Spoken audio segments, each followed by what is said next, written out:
الحمد لله نحمده ونستعينه ونؤمن به ونتوكل عليه ونتوب إليه. الحمد لله الذي أنزل على عبده الكتاب ولم يجعل له عوجا. الحمد لله الذي أرسل رسوله بالهدى ودين الحق ليظهره على الدين كله ولو كره المشركون. هو الذي متم نوره ولو كره الكافرون. الصلاة والسلام على من لا نبي بعده وسيد الأولين والآخرين وخاتم الأنبياء والمرسلين وزعيم المتقين وإمام المسلمين وقائد المؤمنين الذي أدى الأمانة ونصح الأمة وبلغ الرسالة وجاهد في الله حق جهاده كما صليت على إبراهيم وعلى آل إبراهيم. اللهم بارك على محمد وعلى آل محمد كما باركت على إبراهيم وعلى آل إبراهيم إنك حميد مجيد. يا أيها الذين آمنوا اتقوا الله حق تقاته ولا تموتن إلا وأنتم مسلمون. أعوذ بالله من الشيطان الرجيم. بسم الله الرحمن الرحيم. وإذ ابتلى إبراهيم ربه بكلمات فأتمهن قال إني جاعلك للناس إماما قال ومن ذريتي قال لا ينال عهد الظالمين. صدق الله العلي العظيم. الله أكبر الله أكبر الله أكبر لا إله إلا الله والله أكبر الله أكبر ولله الحمد. ആദരണീയരായ സഹോദരന്മാരെ, സഹോദരിമാരെ, സത്യവിശ്വാസികളെ, ജഗന്യന്താവായ അള്ളാഹുവിൻ്റെ വിധിവിലക്കുകൾ പാലിച്ചുകൊണ്ട് ജീവിക്കണമെന്നും ജീവിതത്തിൻ്റെ എല്ലാ മേഖലകളും അവൻ്റെ നിർദ്ദേശങ്ങൾക്കനുസരിച്ച് ക്രമീകരിക്കണമെന്നും നമ്മുടെ അടക്കവും അനക്കവും അള്ളാഹു കാണുന്നുണ്ടെന്ന ബോധത്തോടു കൂടി ജീവിക്കണമെന്നും എന്നോടെന്ന പോലെ നിങ്ങളോടും വസിയത്ത് ചെയ്യുകയാണ്, ഉപദേശിക്കുകയാണ്. ലോക മുസ്ലിം സമൂഹം ഇന്നലെയും ഇന്നുമായി ലോകത്തിൻ്റെ വിവിധ ഭാഗങ്ങളിൽ ഈദുൽ അദ്ഹ ആഘോഷിച്ചു കൊണ്ടിരിക്കുകയാണ്. രണ്ട് ആഘോഷങ്ങളാണ് ഒരു വിശ്വാസിക്ക് ഇസ്ലാം നിശ്ചയിച്ചിട്ടുള്ളത്. നമ്മളതിനെ പെരുന്നാൾ എന്ന് പറയും. പെരുന്നാൾ എന്ന് പറയുന്നത് ആഘോഷിക്കാനുള്ള ദിവസമാണ്. അനുവദനീയമായ രീതിയിൽ സന്തോഷങ്ങൾ കരസ്ഥമാക്കുകയും ആഘോഷിക്കുകയും ചെയ്യുക എന്നതാണ് പെരുന്നാളിൻ്റെ ആത്മാവ് എന്ന് പറയുന്നത്. അതുകൊണ്ടാണല്ലോ പെരുന്നാൾ നോമ്പ് നിഷിദ്ധമാക്കിയത്. ഒരാൾ പെരുന്നാളിൽ നോമ്പനുഷ്ഠിച്ചാൽ അത് പാപമായി രേഖപ്പെടുത്തുന്നത് അതുകൊണ്ടാണ്. ബന്ധങ്ങൾ പുതുക്കുക, സ്നേഹവും ഐക്യവും വളർത്തുക, സമാധാനവും നിർഭയത്വവും വർദ്ധിപ്പിക്കുക, കുടുംബ ബന്ധങ്ങൾ ചേർക്കുക, ഇതൊക്കെ പെരുന്നാളിൽ ഏറ്റവും പുണ്യകരമായ പ്രവൃത്തിയാണ്. ബലിപെരുന്നാൾ നമസ്കാരം കഴിഞ്ഞാൽ ബലികർമ്മങ്ങളിലേക്ക് പോവുക എന്നതാണ് സുന്നത്തായ കർമ്മമെന്ന് പറയുന്നത്.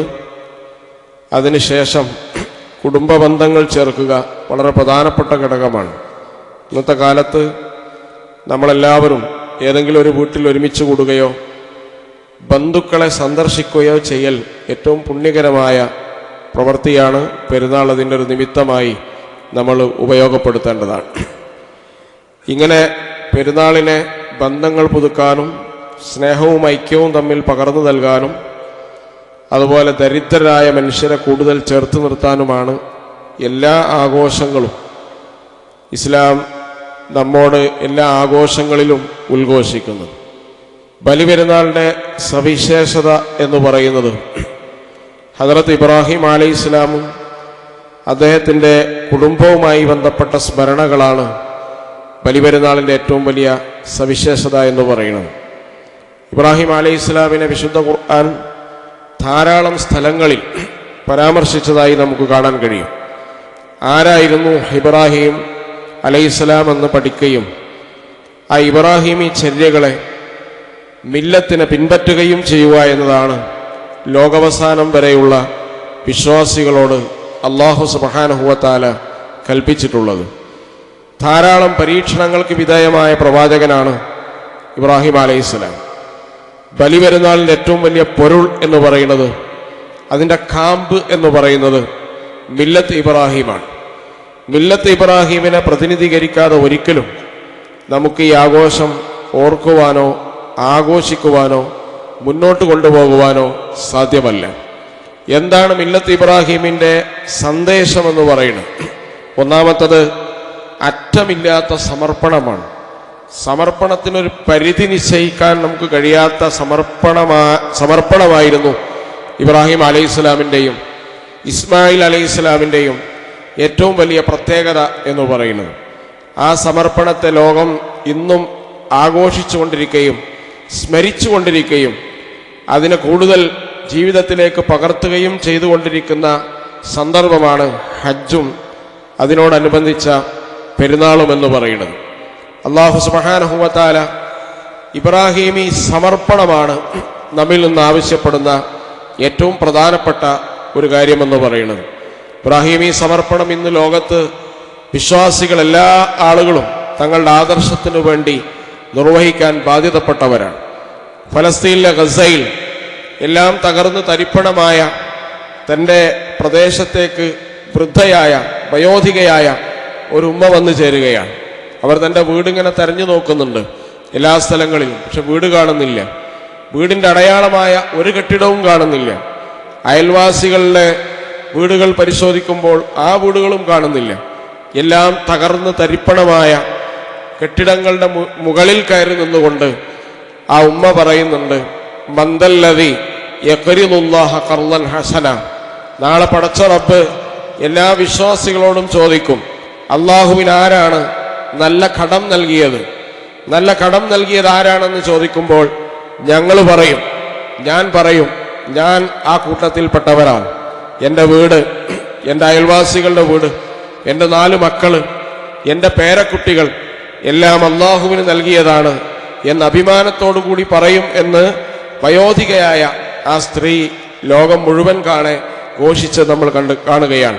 എന്ന് പറഞ്ഞാൽ ലോകത്തെ ഏറ്റവും വലിയ സമർപ്പണത്തിൻ്റെ ഉദാഹരണങ്ങൾ ഇന്നും നമ്മുടെ കാലഘട്ടത്തിലും ജീവിച്ചിരിക്കുന്നു എന്ന് പറയുന്നത് അത് നമുക്ക് വലിയൊരു പരീക്ഷണമാണ്, വെല്ലുവിളിയാണ്, നമ്മുടെ സമർപ്പണത്തെ കൂടുതൽ ആവശ്യപ്പെടുന്ന സന്ദർഭമാണ്. അതുകൊണ്ട് പ്രിയപ്പെട്ടവരെ, സഹോദര സഹോദരിമാരെ, സ്വന്തം മകനെ ബലിയറുക്കണമെന്ന് മഹാനായ ഇബ്രാഹിം അലൈഹിസ്സലാമിന് കൽപ്പനയുണ്ടായപ്പോൾ അത് ഒരു സങ്കോചം കൂടാതെ നിർവഹിച്ചു. യഥാർത്ഥത്തിൽ നരബലിക്കെതിരെയുള്ള പ്രതിരോധമാണ് മൃഗബലി എന്ന് പറയുന്നത്. യഥാർത്ഥത്തിൽ നരബലി നടത്തുന്ന ലോകത്ത് ആളുകളെ, നിരപരാധികളെ കൊല ചെയ്യുന്ന നാട്ടിൽ ആളുകളെ ബോംബുകളും അതുപോലെ തന്നെ മാരകായുധങ്ങളും ഉപയോഗിച്ച് തകർത്തുകൊണ്ടിരിക്കുന്ന ലോക സാഹചര്യത്തിൽ ഈ നരബലിക്കെതിരെയുള്ള ഏറ്റവും സർഗാത്മകമായ പ്രതിരോധമാണ് ഇബ്രാഹിം അലൈഹിസ്സലാമിൻ്റെ മൃഗബലി എന്ന് പറയുന്നത്. സ്വന്തം മകനെ അറുക്കുക എന്നതല്ല, ആ സമർപ്പണത്തെയാണ് അല്ലാഹു സുബ്ഹാനഹു വ തആല ആവശ്യപ്പെട്ടത്. രണ്ടാമത്തെ നമുക്കറിയാം, മില്ലത്ത് ഇബ്രാഹിം എന്ന് പറയുന്ന സമ്പൂർണ്ണ സമർപ്പിതമായ കുടുംബമായിരുന്നു ഇബ്രാഹിം അലൈഹിസ്സലാമിൻ്റെത്. ഇബ്രാഹിം അലൈഹിസ്സലാം ഒറ്റക്കായിരുന്നില്ല. ഇബ്രാഹിം അലൈഹിസ്സലാമിൻ്റെയും മകൻ അതുപോലെ പത്നി ഹാഗർ, ഇവർ 3 പേരും യഥാർത്ഥത്തിൽ ഈ സമർപ്പണത്തിൽ ഒരുമിച്ച് ചേർന്ന ചരിത്രം നമുക്കറിയാം. നിങ്ങൾ ആലോചിച്ച് നോക്കേണ്ടത്, ഹജ്ജിന്റെ കർമ്മങ്ങളിൽ എല്ലാ പ്രധാനപ്പെട്ട കർമ്മങ്ങളും അതുപോലെ തന്നെ പ്രദേശങ്ങളുമെല്ലാം ഈ കുടുംബത്തെയാണ് നമ്മൾ സ്മരിക്കുന്നത്. ഇബ്രാഹിം അലൈഹിസ്സലാമിനെ മാത്രമല്ല, ഹദ്റത്ത് ഇബ്രാഹിം അലൈഹിസ്സലാമിൻ്റെയും ഇസ്മായിൽ അലൈഹിസ്സലാമിൻ്റെയും കർമ്മങ്ങളുടെ കൂടെ നമ്മൾ സ്മരിച്ചു കൊണ്ടിരിക്കുന്നത് ഹാജറ എന്ന് പറയുന്ന അവിടുത്തെ പത്നിയുടെ അസാമാന്യമായ ത്യാഗമാണ്. ഹാജിമാർ ചെയ്യുന്ന ഉംറയും ഹജ്ജും ചെയ്യുന്ന ആളുകൾ നിർവഹിക്കുന്ന ഏറ്റവും പ്രധാനപ്പെട്ട കർമ്മമാണല്ലോ സഴി എന്ന് പറയുന്നത്. സഴി നിങ്ങളൊന്ന് ആലോചിച്ച് നോക്കേണ്ടത്, ഒരു ഉമ്മ തൻ്റെ കുഞ്ഞിന് വെള്ളം അന്വേഷിച്ചുകൊണ്ട് ദീർഘനേരം രണ്ട് മലകൾക്കിടയിലൂടെ ഓടിക്കൊണ്ടിരിക്കുകയാണ്. ഇന്നത്തേതുപോലെയല്ല. സഫ അതുപോലെ മർവ, ഇന്ന സഫ വൽ മർവത മിൻ ശആയിരില്ല. ആ രണ്ട് മലകൾക്കിടയിലൂടെ ഓടി എവിടെയെങ്കിലും ഒരു തുള്ളി വെള്ളം കിട്ടുമോ എന്ന് ആലോചിച്ചു കൊണ്ടിരിക്കുകയാണ്. അങ്ങനെ ആ ആദിയോടുകൂടി ഓടുന്ന ഉമ്മയുടെ ഒരു മനസ്സുണ്ട്. ആ മനസ്സാണ് സഈന്റെ കാതൽ എന്ന് പറയുന്നത്. അവസാനം തൻ്റെ മകന് ഇനി വെള്ളം കൊടുക്കാൻ എനിക്ക് കഴിയില്ല എന്നാലോചിച്ച് മർവയുടെ ഭാഗത്ത് അങ്ങനെ ഈ ഹാജർ ഇരിക്കുകയാണ്. തൻ്റെ കുഞ്ഞിനെ കഅബയുടെ അടുത്ത് നിർത്തിയിട്ടാണ് അവർ വരുന്നത്. ഹിജ്റ ഇസ്മായിൽ ഹജ്ജ് ചെയ്ത ഉംറ ചെയ്ത ആളുകൾക്കൊക്കെ അതറിയാം. അവിടേക്ക് നോക്കിയിട്ട് അവർ പറയുന്നുണ്ട്, എൻ്റെ മകനിനി വെള്ളം കൊടുക്കാൻ എനിക്ക് കഴിയില്ല. പടച്ചറബ്ബേ, എൻ്റെ മകനെ സംരക്ഷിക്കേണ്ട ബാധ്യത നിനക്കാണ് എന്ന് പറഞ്ഞ് അള്ളാഹുവിൽ മകനെ ഏൽപ്പിക്കുകയാണ്. അത്ഭുതമെന്ന് പറയുന്ന ഒരുപാട് പ്രവർത്തികൾ അവിടെ നടക്കുകയാണ്. ഇസ്മായിലിനും ഹാജറക്കും മാത്രമല്ല, ലോകം മുഴുവൻ കുടിച്ചു വറ്റിച്ചാലും തീരാത്ത ജലത്തിന്റെ മഹാപ്രവാഹം അള്ളാഹു സുബ്ഹാനഹു വ തആല ഉണ്ടാക്കുകയാണ്. ലോക മുസ്ലിം അവൻ അവസാനം വരെ ഓർക്കേണ്ടത് ഈ കുടുംബത്തെയാണ്. കാരണം ആദർശമാർഗത്തിൽ കുടുംബസമേതം സമർപ്പിതരായ ഈ കുടുംബത്തെയല്ലാതെ ലോക മുസ്ലിം ആരെയാണ് സ്മരിക്കുക എന്ന് നമ്മൾ ആലോചിക്കേണ്ടതാണ്. അപ്പൊ നമ്മൾ മാത്രമല്ല, നമ്മുടെ കുടുംബവും ദൈവമാർഗത്തിൽ അള്ളാഹുവിന്റെ മാർഗത്തിൽ സമർപ്പിക്കാൻ തയ്യാറായ സന്നദ്ധരായ ആളുകളായി മാറണമെന്നാണ് മില്ലത്ത് ഇബ്രാഹിം പറയുന്നത്. മൂന്നാമത്തത്, ഏത് പ്രതിസന്ധികൾ വന്നാലും സത്യത്തിൽ ഉറച്ചു നിൽക്കാനുള്ള സന്നദ്ധത നമുക്കുണ്ടാവുക എന്ന് പറയുന്നത്. സത്യത്തിൽ ഇബ്രാഹിം അലൈഹിസ്സലാമിനെ പിടിച്ചുകെട്ടി ഒരു തൂണിൽ ബന്ധിച്ച് അദ്ദേഹത്തെ കരിച്ചു കളയാൻ വലിയ അഗ്നികുണ്ടാരം ഇങ്ങനെ തയ്യാറാക്കി നിർത്തുകയാണ്. ആ അഗ്നികുണ്ടാരത്തെക്കുറിച്ച് ചരിത്രം വിവരിക്കുന്നത് ആ പക്ഷികൾ അതിൻ്റെ മുകളിലൂടെ പറന്നുപോയാൽ പോലും കരിഞ്ഞു വീഴുന്ന അത്രയും വലിയ ആളിപ്പടരുന്ന അഗ്നികുണ്ടാരമായിരുന്നുവെന്നാണ്. ആ അഗ്നികുണ്ടാരത്തിലേക്ക് വലിയൊരു തെറ്റാലി ഉപയോഗിച്ചുകൊണ്ട് ഇബ്രാഹിം അലൈഹിസ്സലാമിനെ എറിഞ്ഞു വീഴ്ത്തുകയാണ്. ആ വീഴ്ത്തുന്ന സമയത്ത് ഇബ്രാഹിം അലൈഹിസ്സലാം പറയുന്നത്, ഹസ്ബി അല്ലാഹ് വനിഅമൽ മൗല വനിഅമൻ നസീർ. എനിക്ക് അല്ലാഹ് മതി. സത്യത്തിൽ ഉറച്ചു നിൽക്കാൻ തീരുമാനിച്ച ഒരു വിശ്വാസിനിക്ക് ഏറ്റവും വലിയ അവലംബം ഹസ്ബി അല്ലാഹ് എന്ന മുദ്രാവാക്യമാണ്. ഖന്തക്കിന്റെ സമയത്ത് എല്ലാ വിഭാഗവും പുറത്തുനിന്നും ഉള്ളിൽ നിന്നും എതിർപ്പുകൾ ഉണ്ടായപ്പോ പ്രവാചകന്റെ കൂടെ അടിയുറച്ചു നിന്ന, സത്യത്തിന്റെ മാർഗത്തിൽ ഉറച്ചു നിന്ന സഹാബികളോട് ദുർബലരായ മനുഷ്യർ പറഞ്ഞു, നിങ്ങൾ ഇനി എന്തു ചെയ്യും? അതുപോലെ മദീനയുടെ ഉള്ളിൽ നിന്നും പുറത്തു നിന്നും നിങ്ങൾക്ക് ശത്രുക്കളുണ്ട്, നിങ്ങൾ അവരില്ലാതെയാക്കി കളയും. നിങ്ങളുടെ എണ്ണം അപേക്ഷിച്ച് അവരുടെ എണ്ണം വളരെ കൂടുതലാണ് എന്ന് പറഞ്ഞപ്പോൾ ഹസ്ബുനല്ലാഹ് വനിഅമൽ മൗല വനിഅമൻ നസീർ, ഞങ്ങൾക്ക് അല്ലാഹു മതി എന്നാണ് അവർ പറഞ്ഞത്. അള്ളാഹുവിനെ മാത്രം മതിയാക്കി തവക്കുൽ ചെയ്ത് സത്യത്തിൽ ഉറച്ചു നിൽക്കാൻ തീരുമാനിച്ചാൽ ആ സമൂഹത്തെ, ആ വ്യക്തിയെ, ആ ജനതയെ, ആ സമുദായത്തെ സഹായിക്കേണ്ട ബാധ്യത അള്ളാഹു ഏറ്റെടുക്കുമെന്നാണ് വിശുദ്ധ ഖുർആൻ നമ്മോട് പറയുന്നത്. ഹദ്റത്ത് ഇബ്രാഹിം അലൈഹിസ്സലാം 40 ദിവസമാണ് അഗ്നികുണ്ടാരത്തിൽ എരിഞ്ഞതെന്നാണ് ചരിത്രം പറയുന്നത്. 41ാമത്തെ ദിവസം ആ അഗ്നിയിൽ നിന്ന് പുറത്തെടുക്കുമ്പോൾ ഒരു രോമം പോലും കരിയാതെ ഇബ്രാഹിം അലൈഹിസ്സലാം തിരിച്ചു വരികയാണ്. സത്യത്തിൽ ഉറച്ചു നിൽക്കാൻ തയ്യാറായ ആളുകളെ പടച്ച റബ്ബ് എങ്ങനെ സഹായിക്കുമെന്നതിന്റെ ഏറ്റവും പ്രധാനപ്പെട്ട ഉദാഹരണമാണ് ഇബ്രാഹിമി ചരിത്രം എന്ന് പറയുന്നത്. നാലാമത്തത്, പ്രിയപ്പെട്ടവരെ, ദുർബലരായ മനുഷ്യരെ ചേർത്ത് പിടിക്കുക എന്ന് പറയുന്നതാണ്. ബലി എന്ന് പറയുന്നത് നമുക്കറിയാം, ബലിയുടെ മാംസം പാവപ്പെട്ടവരിലേക്കും അതിന്റെ പ്രതിഫലം വിശ്വാസികളിലേക്കും എത്തുക എന്നതാണ് ബലിയുടെ പൊരുൾ എന്ന് പറയുന്നത്. ഒരിക്കലും മാംസമോ അതുപോലെ അതിന്റെ രക്തമോ അള്ളാഹുവിന് ആവശ്യമില്ല എന്ന് ഖുർആൻ പ്രഖ്യാപിച്ചിട്ടുണ്ട്. അപ്പൊ ദുർബലരെ എങ്ങനെയൊക്കെ ചേർത്ത് പിടിക്കാൻ കഴിയുമോ അങ്ങനെ ചേർത്ത് പിടിക്കുക എന്ന മെസ്സേജാണ് ഈദുൽ ഫിത്തറും ഈദുൽ അൽഹായും നമുക്ക് നൽകുന്ന ഏറ്റവും വലിയ സന്ദേശം എന്ന് പറയുന്നത്. ലോകത്തിന്റെ വിവിധ ഭാഗങ്ങളിൽ ദുർബലരായ ധാരാളം മനുഷ്യരുണ്ട്. കഴിഞ്ഞ ദിവസം പെരുന്നാളിന്റെ അന്ന് ലബനാനിൽ ഇസ്രായേൽ ബോംബ് വർഷിച്ചിരിക്കുകയാണ്. ഗസയിൽ ഇസ്രായേൽ ബോംബ് വർഷിച്ചിരിക്കുകയാണ്. എല്ലാ വറുതികൾക്കിടയിലൂടെയും ഇതിനെ വളരെ ഭംഗിയായി സുന്ദരമായി ആഘോഷിക്കുന്ന ഗസയിലെ ചെറുബാല്യത്തിന്റെ നേരെ ബോംബ് വർഷിച്ചിരിക്കുകയാണ് ഇസ്രായേൽ എന്ന് പറയുന്ന ലോകത്തെ ഏറ്റവും വലിയൊരു ചട്ടമ്പി രാഷ്ട്രം. ഇസ്രായേൽ എന്ന് പറയുന്ന രാജ്യം സമാധാനത്തിന്റെ വിപരീതമാണ്. സമാധാനം എന്ന് എഴുതിയാൽ അതിന്റെ ഓപ്പോസിറ്റ് നിങ്ങൾക്ക് എഴുതാൻ പറ്റുന്ന ഏറ്റവും വലിയ പദമാണ് ഇസ്രായേൽ എന്ന് പറയുന്നത്. അതിനെ പിന്താങ്ങുന്ന ഒരു സാമ്രാജ്യത്വ ശക്തിയാണ് അമേരിക്ക എന്ന് പറയുന്നത്. ലോക സമാധാനത്തിന് ഈ രണ്ട് രാജ്യങ്ങളും ഏറ്റവും വലിയ ഭീഷണിയാണ്. അങ്ങനെ അനേകം മനുഷ്യരെ ദുർബലരാക്കിക്കൊണ്ടിരിക്കുകയാണ്. ഇതുപോലെ വർഷങ്ങൾക്ക് മുമ്പുള്ള ഒരു പെരുന്നാളിലാണ് ഇറാഖിലേക്കുള്ള കടന്നുകയറ്റം ശക്തമാക്കിയത് അമേരിക്ക. 17 ലക്ഷം മനുഷ്യരെയാണ് ഇറാഖിൽ അമേരിക്ക കൊന്നൊടുക്കിയത്. അതിൽ അബ്ബാസ് അലിയെ പോലെയുള്ള പിഞ്ചു കുഞ്ഞുങ്ങളെയും നമുക്ക് കാണാൻ കഴിയും. അതുപോലെ ഫലസ്തീനിൽ 26,000-ഓളം കുഞ്ഞുങ്ങളെ, 6 വയസ്സിന് താഴെയുള്ള കുട്ടികളെയാണ് ഇസ്രായേൽ കൊന്നൊടുക്കിയിട്ടുള്ളത്. ശരാശരി ഒരു ദിവസം 3 പേരെങ്കിലും കൊല്ലുക എന്ന് പറയുന്നതാണ് ഇസ്രായേലിന്റെ കൊലയുടെ ഒരു ശരാശരി കണക്ക് എന്ന് പറയുന്നത്. അങ്ങനെ ലോകത്ത് ദുർബലരാക്കപ്പെടുന്ന മനുഷ്യരുണ്ട്. ഹുങ്കിന്റെയും അധികാരത്തിന്റെയും ശക്തിയുടെയും ഫലത്തിൽ ദുർബലരാക്കപ്പെട്ട മനുഷ്യർ, നിയമങ്ങളുടെയും സംസ്കാരങ്ങളുടെയും അതുപോലെ തന്നെ രാഷ്ട്രീയങ്ങളുടെയും പേരിൽ അടിച്ചമർത്തപ്പെട്ട മനുഷ്യർ. ഇന്നലെ ട്രെയിനിൽ 2 ദിവസം മുമ്പ് യാത്ര പോയ ഒരു കുട്ടിയെ നമുക്കറിയാം. ആ കുട്ടിയുടെ പേര് ചോദിക്കുന്നു, അവനെ മർദ്ദിക്കുന്നു. അവൻ ഉപ്പക്ക് മെസ്സേജ് അയക്കുകയാണ്, എന്നെ അകാരണമായി ആളുകൾ കൂട്ടം ചേർന്ന് മർദ്ദിക്കുകയാണ്, തിരിച്ചു വരാൻ കഴിയില്ല ഉപ്പ എന്ന് പറഞ്ഞ് മെസ്സേജ് ചെയ്യാണ്. ആ കുട്ടിയെ ഞാനിത് പറയുന്നത് വരെ കണ്ടെത്താൻ സാധിച്ചിട്ടില്ല. അതുപോലെ ഹാഫിൽ ജുനൈദ് ഇതുപോലുള്ള ഒരു പെരുന്നാളിന്റെ സുദിനത്തിൽ സ്വന്തം ഉമ്മാക്ക് വസ്ത്രം വാങ്ങാൻ ഡൽഹിയിലെ അപ്പുറത്തുള്ള ഒരു മാർക്കറ്റിൽ പോയി പെരുന്നാൾ വസ്ത്രം വാങ്ങാൻ പോയ ഹാഫിൽ ജുനൈദ് എന്ന് പറയുന്ന കൗമാരക്കാരൻ തിരിച്ചു വരുന്നത് താടിരോമങ്ങൾ പോലും പിഴുതെറുക്കപ്പെട്ട അവസ്ഥയിൽ ഡെഡ് ബോഡി ആയിട്ടാണ് ഉമ്മയുടെ മുന്നിലേക്ക് തിരിച്ചെത്തുന്നത്. ഇത് ചില ഉദാഹരണങ്ങൾ മാത്രമാണ്. ഇന്നും ഇന്നലെയുമായി ഈ സംഘർഷങ്ങൾ എന്ന പേരിൽ വിശ്വാസി സമൂഹത്തിന്റെ ആരാധനകൾക്കെതിരെ, വിശ്വാസി സമൂഹത്തിന്റെ പെരുന്നാൾ ആഘോഷങ്ങൾക്കെതിരെ ഉത്തരേന്ത്യൻ ഗ്രാമങ്ങളിൽ ചെറുതും വലുതുമായ ധാരാളം ആക്രമണങ്ങൾ നടന്നുകൊണ്ടിരിക്കുകയാണ്.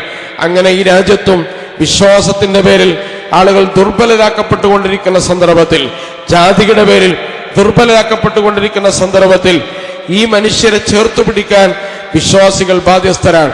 ഹദറത്ത് ഇബ്രാഹിം അലൈഹിസ്സലാമും ഇസ്മായിൽ അലൈഹിസ്സലാമും മുഹമ്മദ് മുസ്തഫ സല്ലല്ലാഹു അലൈഹി വസല്ലമയും പ്രതിനിധാനം ചെയ്യുന്ന ആശയവും ആദർശവും ദുർബലരെ ചേർത്തു പിടിക്കാൻ പഠിപ്പിക്കുന്നു.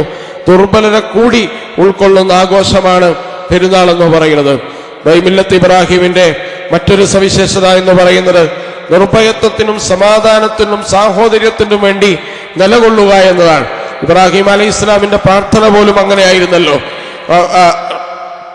റബ്ബിജാൽ ഹാദൽ ബലദ ആമിനൻ വജ്നുബനി വബനി അൻ നഅ്ബുദൽ അസ്നാം. ഈ നാടിനെ നിർഭയമായ നാടാക്കണമെന്നാണ് ഇബ്രാഹിം അലൈഹി ഇസ്ലാം പ്രസ്താവിച്ചിട്ടുള്ളത്. അതുകൊണ്ട് പ്രിയപ്പെട്ടവരെ, ഇബ്രാഹിം അലൈഹി ഇസ്ലാം നിർഭയമായ ഒരു നാടിനു വേണ്ടി പ്രാർത്ഥിക്കുകയും പ്രവർത്തിക്കുകയും ചെയ്തത് നമുക്ക് ചരിത്രത്തിൽ നിന്ന് മനസ്സിലാക്കാൻ കഴിയും. അതേപോലെ നിർഭയത്വമുള്ള നാടിനു വേണ്ടി നമ്മളും നിലകൊള്ളുക എന്ന്, സമാധാനവും സാഹോദര്യത്തിന്റെയും പ്രചാരകരാവുക എന്നത് ഈദിന്റെ സന്ദർഭത്തിൽ ഈദ് ആഘോഷങ്ങളിൽ പങ്കെടുക്കാത്ത അല്ലെങ്കിൽ ഈദ് ആഘോഷിക്കാത്ത അനേകം സഹോദര സമുദായങ്ങളുണ്ട്. അവരെ നമ്മൾ ആഘോഷങ്ങളിൽ പങ്കാളികളാക്കുക, സൗഹൃദ സംഗമങ്ങൾ നടത്തുക, സാഹോദര്യ സംഗമങ്ങൾ നടത്തുക. അങ്ങനെ സാഹോദര്യത്തിന്റെയും സൗഹൃദത്തിന്റെയും കാവലാളാവുക, സമാധാനത്തിനു വേണ്ടി ശബ്ദിക്കുക, നിർഭയത്വത്തിനു വേണ്ടി ഉറച്ച ബോധ്യത്തോടുകൂടി ലോകത്ത് നിലകൊള്ളുക എന്നത് നമുക്ക് എല്ലാവർക്കും അനിവാര്യമായ കാര്യമാണ്. കാരണം പ്രവാചകൻ ഇബ്രാഹിം അലൈഹി ഇസ്ലാം പ്രതിനിധാനം ചെയ്ത മില്ലത്തിന്റെ ഏറ്റവും പ്രധാനപ്പെട്ട ഒരു സന്ദേശം നിർഭയത്വത്തിനു വേണ്ടി നിലകൊള്ളുക എന്നതാണ്. ഇബ്രാഹിം അലൈഹി ഇസ്ലാമിന്റെ കഅബ നിർമ്മാണവുമായി, കഅബയുടെ പുനർനിർമ്മാണവുമായി ബന്ധപ്പെട്ട് ഇബ്രാഹിം അലൈഹി ഇസ്ലാം യാത്ര തുടങ്ങിയത് ഫലസ്തീനിൽ നിന്നാണ്, മസ്ജിദുൽ അക്സായിൽ നിന്നാണ്. മസ്ജിദുൽ അക്സ അന്ന് അവിടെ നിർമ്മിച്ചിട്ടില്ല. പക്ഷെ ആ സ്ഥലത്ത് നിന്നാണ് ഇബ്രാഹിം അലൈഹി ഇസ്ലാം മക്കയിലേക്ക് പോകുന്നത്. പക്ഷേ മക്ക ഏറ്റവും നിർഭയമായ ഒരു സ്ഥലമായി വിശുദ്ധ ഖുർആൻ ഉദ്ഘോഷിക്കുന്നുണ്ട്. ഹദ്റത്ത് സലാഹുദ്ദീൻ അയ്യൂബി റഹിമഹുല്ല വിശുദ്ധ ഖുദ്സ് മോചിപ്പിച്ചതിന് ശേഷം ഖാദിമുൽ ഹറമൈൻ എന്ന പേര് ചരിത്രത്തിൽ സ്വീകരിച്ച ഭരണാധികാരിയാണ് മഹാനായ സലാഹുദ്ദീൻ അയ്യൂബി. ആ ഖുദ്സിനെ ഹറമായി പ്രഖ്യാപിക്കുകയാണ്. ആ വിശുദ്ധ ഖുദ്സിന്റെ മോചനം എന്ന് പറയുന്നത് വിശ്വാസത്തിന്റെ ഏറ്റവും പ്രധാനപ്പെട്ട ഒരു മാനദണ്ഡമാണ്. ഇബ്രാഹിം അലൈഹി ഇസ്ലാമിന്റെ ചരിത്രം 2 ഹറമുകളുമായി ബന്ധപ്പെട്ടതാണ്. ഒന്ന് മസ്ജിദുൽ ഹറാമാണ്, മറ്റൊന്ന് സുബ്ഹാനല്ലദി അസ്റാ ബി അബ്ദിഹി ലൈലൻ മിനൽ മസ്ജിദിൽ ഹറാമി ഇലൽ മസ്ജിദിൽ അഖ്സല്ലദി ബാറക്നാ ഹൗലഹു. വിശുദ്ധ ഖുർആൻ നമുക്ക് പരിചയപ്പെടുത്തി തന്ന മസ്ജിദുൽ അഖ്സയാണ്. ഇന്ന് ഒരു ഗേഹം നിർഭയത്വത്തിലും മറ്റൊരു ഗേഹം അരക്ഷിതാവസ്ഥയിലുമാണ്. നിങ്ങൾക്ക് 2 റക്അത്ത് അവിടെ നമസ്കരിക്കണമെങ്കിൽ ഇസ്രായേലിന്റെ ജൂത പട്ടാളത്തിന്റെ സൈനികരുടെ പെർമിഷൻ ആവശ്യമുള്ള കാലത്താണ് ഞാനും നിങ്ങളും ജീവിക്കുന്നത്. എന്ന് പറഞ്ഞാൽ ഹദ്റത്ത് ഇബ്രാഹിം അലൈഹിസ്സലാം നിർഭയത്വത്തിനു വേണ്ടി ലോകത്ത് പ്രാർത്ഥിക്കുകയും പ്രവർത്തിക്കുകയും ചെയ്ത ഇബ്രാഹിമി മില്ലത്തിന്റെ അടയാളങ്ങൾ ഉറങ്ങിക്കിടക്കുന്ന ഹദ്റത്ത് ഇബ്രാഹിം അലൈഹിസ്സലാമിന്റെയും അവിടുത്തെ സന്താന പരമ്പരകളുടെയും പ്രബോധന കേന്ദ്രമായ പരിശുദ്ധ ഖുദ്സ് ഇന്ന് ജൂത സൈനിസ്റ്റുകളുടെ കയ്യിലാണ്. ആ പരിശുദ്ധ ഖുദ്സിന്റെ മോചനത്തിലൂടെയാണ് യഥാർത്ഥത്തിൽ നിർഭയത്വമുള്ള ഒരു സമൂഹത്തെക്കുറിച്ച് നമുക്ക് കിനാവ് കാണാൻ കഴിയുക. വിശുദ്ധ ഖുദ്സിന് വേണ്ടി നടത്തുന്ന എല്ലാ പോരാട്ടത്തെയും പിന്തുണക്കൽ മില്ലത്ത് ഇബ്രാഹിമിന്റെ ഏറ്റവും പ്രധാനപ്പെട്ട ഒരു ഘടകമാണ്. മില്ലത്ത് ഇബ്രാഹിമിനു വേണ്ടി നിങ്ങൾ നിലകൊണ്ടാൽ ഖുദ്സിന്റെ മോചനത്തിനു വേണ്ടി നടക്കുന്ന ലോകത്തെ എല്ലാ ശ്രമങ്ങളും, എല്ലാ ഐക്യദാർഢ്യങ്ങളെയും, എല്ലാ പോരാട്ടങ്ങളെയും, എല്ലാ ചെറുത്തുനിൽപ്പുകളെയും നമ്മൾ അവരോട് ഐക്യദാർഢ്യപ്പെടുകയും അവരെ ചേർത്ത് പിടിക്കുകയും ചെയ്യേണ്ടത് നമുക്ക് നിർബന്ധമാണ്. കാരണം മില്ലത്ത് ഇബ്രാഹിമിന്റെ ഏറ്റവും പ്രധാനപ്പെട്ട ഭാഗം നിലകൊള്ളുന്ന രാജ്യമാണ് ഫലസ്തീൻ എന്ന് പറയുന്നത്. ദൗർഭാഗ്യവശാൽ ഖുദ്സിന്റെ നിർഭയത്വവും ഫലസ്തീന്റെ നിർഭയത്വവും ഹനിക്കപ്പെട്ട സമയത്താണ് നമ്മൾ ജീവിച്ചുകൊണ്ടിരിക്കുന്നത്. അനേകം മനുഷ്യർ അതിനുവേണ്ടി രക്തസാക്ഷികളായി, അനേകം കുട്ടികൾ അതിനുവേണ്ടി ബലിയാടുകളായി. യഥാർത്ഥത്തിൽ ഖുദ്സിന് നൽകപ്പെട്ട ബലി എന്ന് പറയുന്നത് 1,00,000-ലധികം മനുഷ്യജീവനുകളാണ്. ആ മനുഷ്യജീവനുകൾ സാക്ഷി വിശുദ്ധ ഖുദ്സിൽ നിർഭയമായി ഈ ഉമ്മത്ത് സുജൂദ് ചെയ്യുന്ന കാലം വിദൂരമല്ല. പക്ഷെ അതിനുവേണ്ടിയുള്ള പരിശ്രമവും പ്രാർത്ഥനയും നമ്മൾ നിർവഹിക്കേണ്ടത് മില്ലത്ത് ഇബ്രാഹിമിന്റെ സ്മരണകൾ അയവിറക്കുന്ന ഈ പെരുന്നാൾ ആഘോഷങ്ങളുടെ ഭാഗമായി അവരോട് കൂടെ ചേർന്ന് നിൽക്കേണ്ടത് നമ്മുടെ ബാധ്യതയാണ്. പ്രിയപ്പെട്ടവരെ, നമുക്കറിയാം അനേകം മനുഷ്യർ ഖംസത്തു ആലാഫിൻ ഫി ആലമിൽ ബർസഖ് എന്ന് പറയുന്ന ഒരു പുസ്തകമുണ്ട്. 5000 ദിവസങ്ങൾ ആ ഖബറിലെ ബർസഖിലെ ജീവിതം എന്ന പേരാണ്. പക്ഷെ ജയിലിലെ ജീവിതത്തെ കുറിച്ചുള്ള സ്മരണയാണ്. ആ സ്മരണയിൽ 5000 ദിവസം ജയിലിൽ കടന്ന ആ ഒരു പോരാളി അദ്ദേഹത്തിന്റെ സ്മരണകൾ പുസ്തകമാക്കി പ്രസിദ്ധീകരിച്ചിട്ടുണ്ട്. എത്ര ക്രൂരമായ പീഡനങ്ങളാണ് ഓരോ തടവുകാരനും അനുഭവിച്ചുകൊണ്ടിരിക്കുന്നത്. എത്ര ക്രൂരമായ ബഹിഷ്കരണങ്ങളും മർദ്ദനങ്ങളുമാണ് ഒരു ജനത അനുഭവിച്ചുകൊണ്ടിരിക്കുന്നത്. ആ ജനത അനുഭവിക്കുന്ന ബഹിഷ്കരണങ്ങളുടെയും പീഡനങ്ങളുടെയും അതുപോലെ തന്നെ അവരുടെ രക്തസാക്ഷിത്വത്തിന്റെയും ഏറ്റവും പ്രധാനപ്പെട്ട ഒരു റിസൾട്ടായി ഖുദ്സിന്റെ മോചനം ഉണ്ടാവും എന്ന കാര്യത്തിൽ നമുക്ക് സംശയമില്ല. പക്ഷേ ലോകത്തിന്റെ മുഴുവൻ ഭാഗങ്ങളിലും മില്ലത്ത് ഇബ്രാഹിമിന്റെ പ്രതിനിധാനം നിർവഹിച്ച് ബലിപെരുന്നാൾ ആഘോഷിക്കുന്ന വിശ്വാസികൾക്ക് നിർബന്ധമാണ് ആ ജനതയെ ഉപാധികളില്ലാതെ ചേർത്ത് പിടിക്കുക എന്ന് പറയുന്നത്. ലോകത്തെ നിർഭയത്വത്തിനും സമാധാനത്തിനും സാഹോദര്യത്തിനും വേണ്ടി നിലകൊള്ളൽ നമുക്ക് ബാധ്യതയായതുപോലെ കൂടുതൽ കൂടുതൽ ദുർബലാക്കപ്പെട്ടുകൊണ്ടിരിക്കുന്ന നമ്മുടെ സഹോദരന്മാരെ ഓർക്കാതെ നമുക്ക് ഈ പെരുന്നാൾ മുന്നോട്ട് കൊണ്ടുപോകാൻ സാധിക്കുകയില്ല. ഈ പെരുന്നാൾ സമ്പൂർണമായി ആഘോഷിക്കാൻ സാധിക്കുകയില്ല. അതുകൊണ്ട് പെരുന്നാളിന്റെ പ്രാർത്ഥനകളിൽ, പെരുന്നാളിന്റെ ഓർമ്മകളിൽ അവരെ കൂടി നമ്മൾ ചേർത്ത് പിടിക്കുക. ലോകത്തെ മുഴുവൻ വിശ്വാസി സമൂഹത്തിനും വേണ്ടി നമ്മൾ പ്രാർത്ഥിച്ചുകൊണ്ടിരിക്കുക. മഹാനായ ഉമർ റളിയല്ലാഹു അൻഹു, അതുപോലെ തന്നെ അബൂ ഉബൈദ റളിയല്ലാഹു അൻഹു, ഇങ്ങനെയുള്ള മഹാന്മാര് ഇസ്ലാമിക ചരിത്രത്തിലേക്ക് ഖുദ്സിനെ ചേർത്ത് വെച്ച സന്ദർഭം അറിയാം. അതുകൊണ്ടാണല്ലോ ഉമർ റളിയല്ലാഹു അൻഹു പറയുന്നത്, അള്ളാഹു എന്റെ മുന്നിൽ പ്രത്യക്ഷപ്പെട്ട് ചോദിക്കുകയാണ്, ഉമറെ നിനക്ക് എന്തു വേണം എന്ന് ചോദിച്ചാൽ ഞാൻ അള്ളാഹുവിനോട് പറയും, അള്ളാഹുവെ ഭൂമി നിറയെ അബൂ ഉബൈദമാരെ ഉണ്ടാക്കണമെന്ന് ഞാൻ അള്ളാഹുവിനോട് പറയും. വേറെ ഒരു ആവശ്യവും ഖത്താബിന്റെ മകനില്ല എന്നാണ്. അതൊരു സങ്കല്പമാണ്. അങ്ങനെ പ്രത്യക്ഷപ്പെടുകയോ ചോദിക്കുകയോ ചെയ്തിട്ടില്ല. പക്ഷേ അത്ര ക്വാളിറ്റിയുള്ള മനുഷ്യന്മാർ ലോകത്ത് ഉണ്ടായിരുന്ന ആ പ്രഗത്ഭരായ മനുഷ്യന്മാർ, മുആദ് ഇബ്നു ജബൽ, അതുപോലെ ബിലാൽ ഇബ്നു റബാഹ്, അബൂ ഉബൈദത്തുൽ ജറാഹ്, ഈ മനുഷ്യരെ കുറിച്ച് അള്ളാഹുവിനോട് വീണ്ടും ഞാൻ ചോദിക്കും എന്ന് ഉമർ റളിയല്ലാഹു അൻഹു പറഞ്ഞു. പക്ഷേ ഇന്നും ഇതുപോലെ യോഗ്യതയുള്ള മനുഷ്യർ, ഉമർ അൽ ഖത്താബ് അന്ന് ആവശ്യപ്പെട്ടതുപോലെയുള്ള ആ യോഗ്യതയുള്ള മനുഷ്യർ ലോകത്തെവിടെയെങ്കിലും ഉണ്ടോ എന്ന് നിങ്ങൾ അന്വേഷിച്ചാൽ നിങ്ങളുടെ ഉത്തരം ചെന്നെത്തുന്ന പ്രദേശമാണ് ഗസ്സ ഹാഷിം എന്ന് പറയുന്ന ഫലസ്തീനിലെ ഈ പോരാട്ട പ്രദേശം എന്ന് പറയുന്നത്. എല്ലാവരും നമ്മളെ ഞെട്ടിപ്പിക്കുന്ന, അമ്പരപ്പിക്കുന്ന, അത്ഭുതപ്പെടുത്തുന്ന സമർപ്പണത്തിന്റെ കഥകളാണ്. ഇബ്രാഹിമി ഇസ്മായിലിന്റെ സമർപ്പണത്തിന്റെ നേർസാക്ഷ്യം വീക്ഷിക്കണമെങ്കിൽ പ്രിയപ്പെട്ട സഹോദരന്മാരെ, നമ്മൾ പഠിക്കേണ്ട ചരിത്രമാണ് ഗസയുടെ ചരിത്രം എന്ന് പറയുന്നത്. ലോകത്ത് തുല്യതയില്ലാത്ത സമർപ്പണത്തിന് വഴിയൊരുക്കിയ ഒരു പോരാട്ടത്തിന്റെ ചരിത്രം ലോകത്തിന് അവർ പകർന്നു നൽകുന്നു. ഇബ്രാഹിം അലൈഹിസ്സലാം എന്തൊക്കെയാണോ ലോകത്തിന് പകർന്നു നൽകുന്നത്, ആ ചരിത്രങ്ങളൊന്നും കുറവ് വരുത്താതെ സമർപ്പണത്തിന്റെയും സത്യത്തിൽ ഉറച്ചു നിൽക്കുന്നതിന്റെയും നിർഭയത്വത്തിന്റെയും പാഠങ്ങൾ ഒന്നാകെ പകർന്നു നൽകുന്ന ഒരു സർവകലാശാലയാണ് ഗസ എന്ന് പറയുന്നത്. അതുകൊണ്ട് ഹറമിന്റെ നിർഭയത്വത്തിന് വേണ്ടി ഇബ്രാഹിം അലൈഹിസ്സലാം പ്രാർത്ഥിച്ചു. ഇബ്രാഹിം അലൈഹിസ്സലാമിന്റെ പ്രവർത്തന കേന്ദ്രമായ ഒരു ഹറമ് ഇന്ന് അരക്ഷിതാവസ്ഥയിലും അതുപോലെ തന്നെ നിലനിൽപ്പിന് ഭീഷണിയും നേരിട്ടുകൊണ്ടിരിക്കുകയാണ്. ഇന്നലെ പെരുന്നാളിന് അവിടുത്തെ ഇമാമ് നടത്തിയ ഖുതുബ നിങ്ങൾ ശ്രദ്ധിച്ചിട്ടുണ്ടാവും. ഇനി തകർക്കാൻ ബാക്കിയുള്ളത് ഈ സ്ട്രക്ചർ മാത്രമാണ്. മസ്ജിദുൽ അഖ്സ ഏത് നിമിഷവും ഈ തകർക്കും. അടുത്ത പെരുന്നാളിന് നിങ്ങൾ അഭിസംബോധന ചെയ്യാൻ ഈ മസ്ജിദുൽ അഖ്സയിൽ ഞാൻ ഉണ്ടാകുമോ അല്ലെങ്കിൽ മസ്ജിദുൽ അഖ്സ ഉണ്ടാകുമോ എന്നെനിക്ക് പറയാൻ കഴിയില്ല.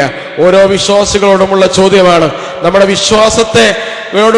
വിശ്വാസത്തിന് നേരെയുള്ള ചോദ്യമാണ് മസ്ജിദുൽ അഖ്സയുമായി ബന്ധപ്പെട്ട എല്ലാ ആശങ്കകളും എന്ന് പറയുന്നത്. അതുകൊണ്ട് ആ പോരാട്ടത്തെ നിലനിർത്തുവാനും ആ പോരാട്ടികൾക്ക് നിശ്ചയദാർഢ്യത്തോടുകൂടി ചെറുത്തു നിൽക്കാനുമുള്ള ശേഷിക്കു വേണ്ടി നമ്മൾ പ്രാർത്ഥിക്കുക. അല്ലാഹു സുബ്ഹാനഹു വ തആല ആ പോരാളികൾക്ക് ഇസ്സത്തും ഇസ്തിഖാമത്തും സബറും പ്രദാനം ചെയ്യുമാറാവട്ടെ. നമ്മുടെ എല്ലാ ലോകത്തിന്റെ വിവിധ ഭാഗങ്ങളിൽ വിശ്വാസികളായതിന്റെ പേരിൽ പീഡനങ്ങളും മർദ്ദനങ്ങളും അതുപോലെ തന്നെ മറ്റു പല പ്രയാസങ്ങളും അനുഭവിക്കുന്ന ധാരാളം സഹോദരന്മാർ സഹോദരിമാർ അല്ലാഹു സുബ്ഹാനഹു വ തആല അവർക്ക് കൺകുളിർമയുള്ള വിജയം നൽകി അനുഗ്രഹിക്കുമാറാവട്ടെ. അല്ലാഹു സുബ്ഹാനഹു വ തആല ലോകത്തിന്റെ വിവിധ ഭാഗങ്ങൾ അല്ലാഹുവേ നീ ആഘോഷിക്കാൻ പറഞ്ഞതനുസരിച്ച് ആഘോഷത്തിലേക്ക് വന്നവരാണ് ഞങ്ങൾ. അതുകൊണ്ട് ഞങ്ങളുടെ ആഘോഷത്തിന്റെ കൂടെ ചേർന്ന് നിൽക്കാൻ പറ്റാത്ത അനേകം ആളുകൾ ഞങ്ങളുടെ സഹോദരന്മാരുടെ കൂട്ടത്തിലുണ്ട്. അവർക്ക് നീ ഏറ്റവും നല്ല ആഘോഷവും ഏറ്റവും നല്ല ഇസ്സത്തും തിരിച്ചു നൽകി അവരെ നീ അനുഗ്രഹിക്കണേ അല്ലാഹ്. അല്ലാഹുവേ ഞങ്ങളുടെ കൂട്ടത്തിൽ പ്രയാസപ്പെടുന്ന ഒരുപാട് ആളുകളുണ്ട്. അവരുടെ പ്രയാസങ്ങളെ നീ ദൂരീകരിച്ചു കൊടുക്കണേ അല്ലാഹ്. അല്ലാഹുവേ ഞങ്ങളുടെ കൂട്ടത്തിൽ രോഗം കൊണ്ട് പ്രയാസപ്പെടുന്ന സഹോദരന്മാർ സഹോദരിമാർ അവർക്ക് നീ ശിഫ പ്രദാനം ചെയ്യണേ അല്ലാഹ്. മാറാവ്യാധി രോഗങ്ങൾ അല്ലാഹുവേ അവരെയും ഞങ്ങളെയും നീ കാത്തുരക്ഷിക്കണേ അല്ലാഹ്. അല്ലാഹുവേ ഞങ്ങളുടെ കൂട്ടത്തിൽ നിന്നിലേക്ക് യാത്ര വന്ന ആളുകൾ, ഞങ്ങളുടെ മാതാപിതാക്കൾ, ബന്ധുമിത്രാദികൾ, സഹോദര സഹോദരിമാർ അവർക്ക് മഗ്ഫിറത്തും മർഹമത്തും പ്രദാനം ചെയ്യണേ അല്ലാഹ്. അവരെ ഖബർ വിശാലമാക്കണേ അല്ലാഹ്. അവരെ ഹിസാബ് എളുപ്പമാക്കണേ അല്ലാഹ്. അവരെയും ഞങ്ങളെയും നീ ജന്നാത്തുൽ ഫിർദൗസിൽ ഒരുമിച്ച് കൂട്ടി അനുഗ്രഹിക്കണേ അല്ലാഹ്. ജീവിക്കുന്ന കാലമത്രയും നിന്റെ സംരക്ഷണത്തിലും കാവലിലും തൃപ്തിയിലും പൊരുത്തത്തിലും ജീവിക്കാനുള്ള ഭാഗ്യം ഞങ്ങൾക്കെല്ലാവർക്കും നീ പ്രദാനം ചെയ്യണേ അല്ലാഹ്. അല്ലാഹുവേ ഞങ്ങളുടെ സമ്പത്തിൽ, സന്താനങ്ങളിൽ, ഇടപാടുകളിൽ, ഭക്ഷണത്തിൽ, വസ്ത്രത്തിൽ, ഞങ്ങളുടെ കുടുംബത്തിൽ എല്ലാം നീ ഖൈറും ബറക്കത്തും വർദ്ധിപ്പിച്ചു തരണേ അല്ലാഹ്. അല്ലാഹുവേ ഈ ഉമ്മത്തിന് ശരിയായ ദിശയിലൂടെ സഞ്ചരിക്കാനുള്ള ഭാഗ്യം നീ നൽകി അനുഗ്രഹിക്കണം അല്ലാഹ്. ജീവിതത്തിന്റെ എല്ലാ മേഖലകളിലും മില്ലത്ത് ഇബ്രാഹിമിനെ പ്രതിനിധീകരിച്ച് മുസ്തഫ റസൂലുള്ളാഹി സല്ലല്ലാഹു അലൈഹി വസല്ലമയുടെ ചര്യ അനുധാവനം ചെയ്ത് ജീവിക്കാനുള്ള നിശ്ചയദാർഢ്യം ഞങ്ങൾക്കും ഞങ്ങളുടെ കുടുംബത്തിനും നീ നൽകണേ അല്ലാഹ്.